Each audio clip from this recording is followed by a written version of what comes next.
Back in the late 19th century, one man controlled the world's most vital resource: oil. His name was John D. Rockefeller, and his company, Standard Oil, held an iron grip on the global market.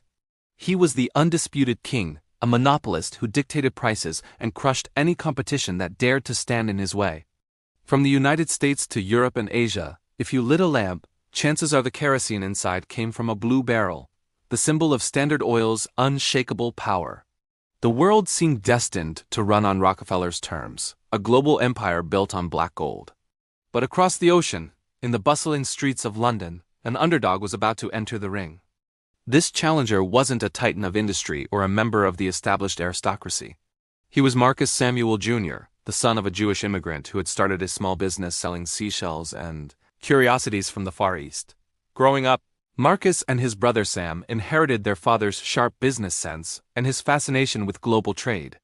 While Standard Oil was busy conquering the world, Marcus was looking at their methods and seeing a critical weakness.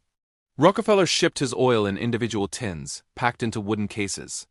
It was a slow, expensive, and incredibly inefficient process. Marcus had a different vision, a revolutionary idea that seemed almost crazy at the time. What if you could transport oil in bulk, like water in a giant tank?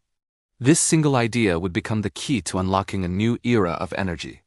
The challenge was immense.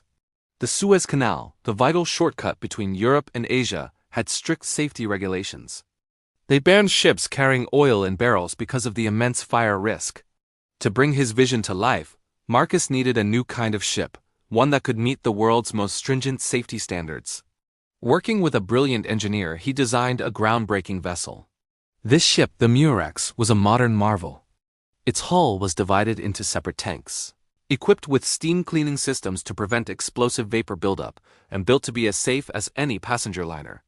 In 1892, the Murex made history. It became the first oil tanker to sail through the Suez Canal, fully loaded with Russian oil.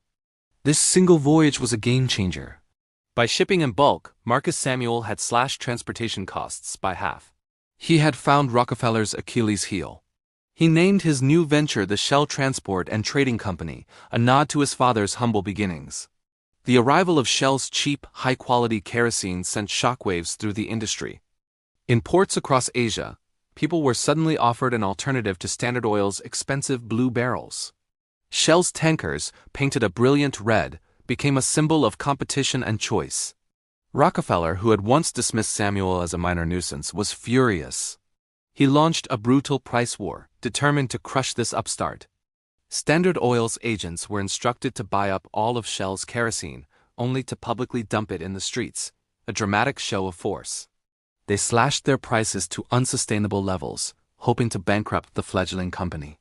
But Marcus Samuel was not a man who backed down easily. He knew he couldn't fight this war alone. He needed powerful allies. His search for a partner led him to one of the most influential families in Europe, the Rothschilds. The Rothschilds, with their immense banking empire, had recently invested in Russian oil fields in Baku, a region rich with petroleum that rivaled America's own. They were looking for a way to break into the global market, and Marcus Samuel's distribution network was the perfect vehicle. A powerful alliance was formed. With the financial backing of the Rothschilds and their vast supply of Russian oil, Shell could now stand toe-to-toe with Standard Oil. The price war escalated, becoming a global battle for dominance. It was David versus Goliath, but this David had a very powerful slingshot. For years, the two giants fought, draining each other's resources in a relentless struggle. But another player was rising in the east. A company in the Dutch East Indies, known as Royal Dutch Petroleum, had discovered massive oil reserves in Sumatra. They were ambitious and expanding rapidly, but they lacked Shell's global shipping network. Meanwhile, Marcus Samuel realized that the fight against Standard Oil was taking a heavy toll. He understood that to truly defeat the monopoly, a union was necessary. So in 1907, a historic merger took place. Shell Transport and Trading Company joined forces with Royal Dutch Petroleum, creating the Royal Dutch Shell Group. This new entity was a true supermajor, a global powerhouse with its own oil fields, refineries, and the world's most advanced tanker fleet. They were now strong enough to challenge Standard Oil on every front. The tide had turned. Just a few years later, in 1911, the U.S. Supreme Court, citing antitrust laws, ordered the breakup of Rockefeller's Standard Oil monopoly. The empire had fallen. The story of Marcus Samuel is more than just a business rivalry. It's a testament to the power of innovation and courage. He was a visionary who saw a better way of doing things and wasn't afraid to challenge the most powerful man in the world. He didn't just build a company. He fundamentally changed how the world consumes energy, laying the groundwork for the modern global economy.